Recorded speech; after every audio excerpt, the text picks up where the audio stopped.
প্রিয় দর্শকবৃন্দ, দেখতে পাচ্ছেন এই যে আমার পিছনে বিশাল বড় একটা মিছিল আসতেছে। তারা আসলে কি কারণে রাজপথে নেমেছে আমার সঠিক জানা নেই, তবে আসুন আমরা একটু জানার চেষ্টা করি তারা কি জন্য মিছিলটি বের করেছেন। ভাই, আপনারা যে রাজপথে নেমেছেন আপনাদের কি দাবি আদায়ের জন্য রাজপথে নেমেছেন অবশ্যই যদি একটু বলতেন। তুই কহ এসব ছাত্রীদের আর কি বলবো, তুই বল।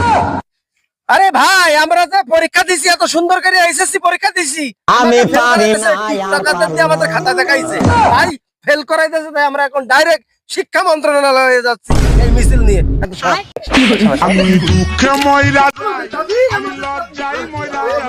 দর্শকবৃন্দ, আমি একজন যশোর জেলার বিখ্যাত সাংবাদিক।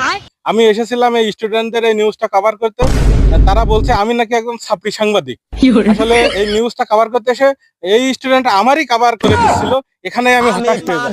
স্টুডেন্ট আর কি বলবো বলেন। হুমুন্দি কয় গিরা